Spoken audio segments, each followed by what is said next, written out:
यहाँ से एक पैगाम जाए कि जम्मू कश्मीर जो है वो दोबारा टूरिज़म के लिए हम खोल रहे हैं। जाहिर सी बात है कि 22 अप्रैल के बाद पूरा सिलसिला रुक गया था। अब इससे पहले कि बाकी मुल्क भर से लोग यहाँ आना शुरू करें, पहले तो हमें खुद आना चाहिए। इसलिए कल पहलगाम में कैबिनेट की मीटिंग, आज गुलमर्ग में एडमिनिस्ट्रेटिव सेक्रेटरीज़ और सीनियर एचओडीज़ की मीटिंग। कोशिश हमारे तरफ से ये कि कम से कम एक तो थोड़ी सी चहल पहल हो, दूसरा थोड़ा सा जो है पब्लिसिटी का सिलसिला बने। और इसके बाद मैंने एजुकेशन मिनिस्टर साहिबा से कहा हुआ है कि स्कूल्स, कॉलेजेस, उनके तरफ से जो एक्सकर्जन्स और पिकनिक्स का सिलसिला रहता है वो भी शुरू करें। उन्हें भी गुलमर्ग, पहलगाम वगैरह इन डेस्टिनेशंस में लाना शुरू करें, ताकि थोड़ी सी जो है नॉर्मलसी के तरफ हम चलना शुरू करें। सेट मेंबर्स का डेलीगेशन भी आया है, उनसे कल आपने मुलाकात की, तो किस तरह का इम्पैक्ट दिख रहा है आपकी, इसका असर आने वाले वक्त में देखने को मिलेगा? इम्पैक्ट तो बाद में पता चलेगा, लेकिन फ़िलहाल तो मैं शुक्रगुजार हूँ कि वो आए, वो अपनी मर्ज़ी से आए। मैं उसका क्रेडिट नहीं ले सकता हूँ, डिपार्टमेंट उसका क्रेडिट नहीं ले सकता है। हम ये नहीं कह सकते हैं कि वो हमारे दावत पे आए। उल्टा उन्होंने वहाँ से हमें कांटेक्ट किया और कहा हम आना चाहते हैं, और मैं उनके यहाँ आने का शुक्रगुजार हूँ और उम्मीद करता हूँ कि उनका यहाँ आना हमारे लिए फ़ायदेमंद साबित हो। सर, अभी भी कुछ टूरिस्ट डेस्टिनेशन ऑफ है, बंद है, क्या खुलने का इरादा है? उनको बिल्कुल खोलने का इरादा है। उसके साथ साथ कुछ तो पूरे डेस्टिनेशन ही बंद हैं। मिसाल के तौर पे दौद पथरी बंद है, कुछ और जगहें बंद हैं, लेकिन कुछ जगहों पे डेस्टिनेशन विद इन डेस्टिनेशन बंद है। मिसाल के तौर पे आप गुलमर्ग आ सकते हो, लेकिन गुलमर्ग के आउटर सर्कुलर रोड पे नहीं जा सकते हो। आप गुलमर्ग आ सकते हो, टंगमर्ग आ सकते हो, लेकिन टंगमर्ग से द्रंग नहीं जा सकते हो। इसी तरह आप पहलगाम आ सकते हो, लेकिन पहलगाम के पार्क्स वो आपके लिए बंद हैं। बेताब वैली बंद है।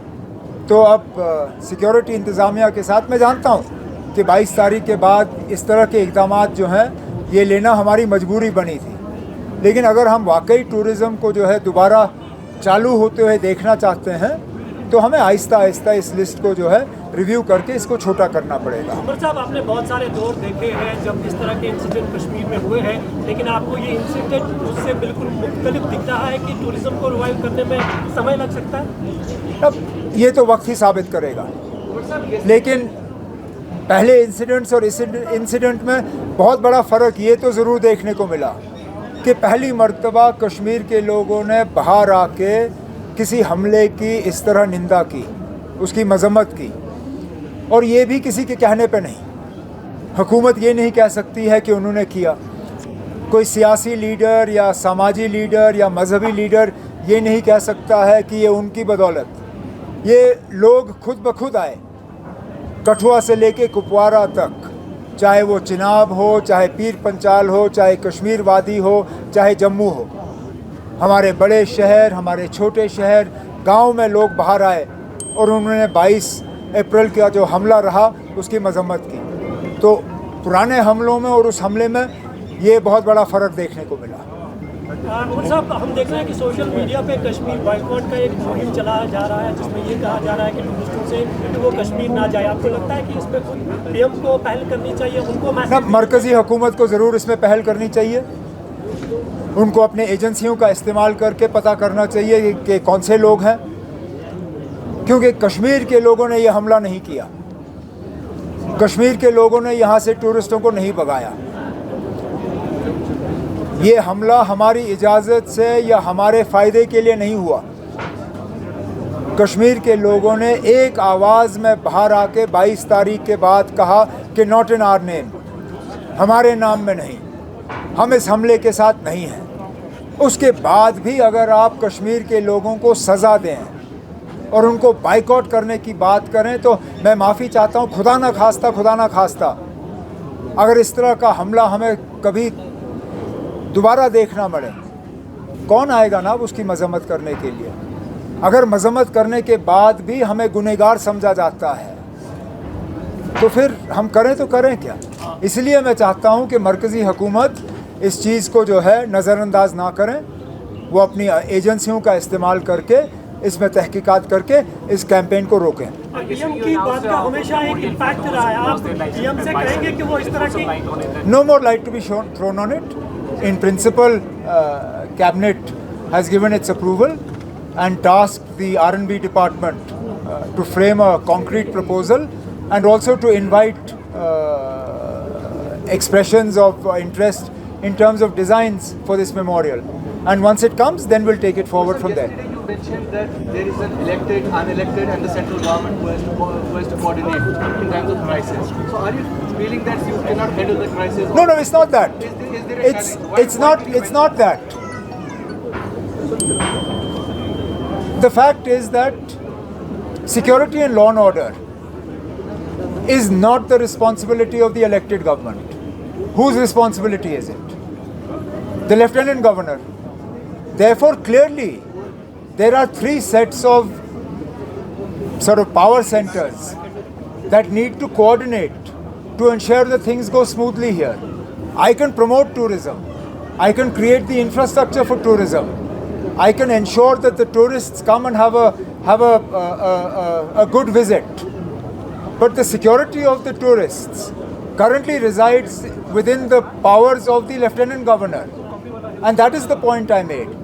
That the union government, the elected government, and the set of government that is represented by Raj Bhavan, we need to work together to ensure that what happened on the 22nd of April doesn't happen again. Is that happening right now? After the embarrassment, there is some law between the LG office and the government? Well, you would only require a thaw if there was a freezing of relations. When have you ever heard me alleging a freezing? I am just stating that going ahead we need to work closely together. That's all. I'm not saying that in the past we haven't. I'm just saying that going ahead to come out of this crisis, perhaps we need to redouble our efforts. So has this incident kind of stalled the movement on statehood conversations? No, not at all. That you are having with Not at all. If you were to take out the speech, the formal speech that circulated in the Niti Aayog meeting, you will find a categorical mention for return of statehood in that which was given to the Honorable Prime Minister and all the members of the Governing Council of the Niti Aayog. So the conversation around statehood has not stalled. The only thing I was unwilling to do was to use the special session of the Assembly to talk about statehood. But that doesn't mean the conversation has stopped. The conversation is ongoing. Okay? Thank you very much. चलें। Party की यहाँ meeting हुई थी कश्मीर में, उमर साहब ने बुलाई थी, उसमें हमने कहा था उन भाईशरण में उन लोगों की यादगार में है तो यादगार ना बनती उन लोगों के, वो लोग हंसते खेलते आए थे, हंसते खेलते वापस जाते। लेकिन कुछ लोग हैं जो यहाँ पे हमारे टूरिज़्म को ख़त्म करना चाहते हैं, टूरिज़्म इंडस्ट्री को ख़त्म करना चाहते हैं और हमारे लोगों का रोज़गार को ख़त्म करना चाहते हैं। कुछ लोग ऐसे हैं लेकिन वो कामयाब नहीं होंगे। जम्मू कश्मीर की सरकार अपने लोगों के लिए खड़ी है और हिंदुस्तान के लिए खड़ी है और जम्मू कश्मीर की सरकार, उमर अब्दुल्ला सरकार जो है, हमेशा ये कोशिश रहेगी कि हमारा जो ये, क्योंकि यही सीज़न है, 2-3 महीने आपके हैं जो टूरिज़्म के हैं, तो इसलिए ये लोग आएंगे। और इसमें मैंने बार बार आपको क्यों कह रहा हूँ कि आपका बहुत बड़ा रोल है, आज सोशल मीडिया का रोल है और हमें पॉजिटिविटी दिखानी चाहिए ना कि नेगेटिविटी। और ये चीज़ मैं नेशनल जो मीडिया उनको भी कहूँगा कि जम्मू कश्मीर और ख़ास कर कश्मीर का ये सीज़न जो है, लोगों का इससे एक लगाव भी है, एक आपका लोग जब आते हैं एक दूसरे से मिलते हैं, चाहे देश से हैं चाहे दुनिया से हैं, उससे जम्मू कश्मीर के कल्चर का और ख़ासकर कश्मीर के कल्चर का लोगों को पूरा पता चलता है। और कुछ लोग जो दिखाना चाहते हैं देश दुनिया में कि जम्मू कश्मीर अलग थलग है या कश्मीर अलग है, ऐसी बात नहीं है। इसलिए ये जो मीटिंग है हम तो करेंगे, सरकार तो करेगी, उमर साहब भी करेंगे, मंत्री जो है ऑनरेबल मिनिस्टर्स वो भी करेंगे, MLA भी अपनी जगह, सारे ऑफिसरान उनको भी कहा गया। लेकिन आप लोगों ने भी इसमें बहुत बड़ा रोल अदा करना है। तो लिहाजा आज का ये जो मीटिंग था सिर्फ एक ये था कि दिखाना था कि जम्मू कश्मीर में अमन है, जो टूरिस्ट डेस्टिनेशन है उसमें अमन है, और हम ये चाहेंगे कि सरकार भी चाहेगी कि कुछ चीज़ें जहाँ पे रिस्ट्रिक्शंस हैं, रिस्ट्रिक्शंस नहीं होनी चाहिए। मुझे पता है, याद है जब पीक में थी तब भी पहलगाम और गुलमर्ग जो ये डेस्टिनेशंस हैं टूरिस्ट की, कभी इतनी रिस्ट्रिक्शंस नहीं लगी, और आज भी हम उम्मीद करेंगे कि रिस्ट्रिक्शन नहीं लगेंगे। और आप सब जानते हैं यहाँ जम्मू कश्मीर में आज 3 तरह की सरकार है। एक तो वो सरकार है जो लोगों ने चुनी हुई सरकार है, और जो उमर अब्दुल्ला सरकार है जिसको पूरा लोगों को से प्यार और मोहब्बत है। एक सरकार वो है जो बिना चुने हुए यहाँ नॉमिनेट हुए हैं, बैठे हुए हैं, और एक सरकार दिल्ली में है जो वहाँ से फैसले करती है। इसलिए जम्मू कश्मीर को एक ही सरकार चाहिए, और जम्मू कश्मीर के फैसले जो यहाँ की सरकार है, जो लोगों की चुनी हुई सरकार है, उसके हाथ में पूरा हक होना चाहिए। जो अपने फैसले खुद करें, वो खुद देखे कि कौन सा हमने डेस्टिनेशन बंद करनी है, कौन सी चलानी है, कहाँ रिस्ट्रिक्शन चलानी है, ये हमसे ज़्यादा ये हम जानते हैं, उमर अब्दुल्ला सरकार जानती है, क्योंकि लोगों के वोट से आए हैं। तो इसलिए जम्मू कश्मीर का जो खोया हुआ हमारा मान सम्मान है, जो स्टेट का दर्जा है, वो वापस होना चाहिए। और जम्मू कश्मीर के लोगों ने जो वोट डाला है, हिंदुस्तान की डेमोक्रेसी को मजबूत करने के लिए डाला है, जम्मू कश्मीर को मजबूत करने के लिए डाला है, हिंदुस्तान को मजबूत। अगर आप ये वीडियो YouTube पर देख रहे हैं तो हमारे चैनल को सब्सक्राइब करें और बेल आइकन को दबाना ना भूलें। अगर आप Facebook पर ये वीडियो देख रहे हैं तो हमारे पेज को लाइक करें।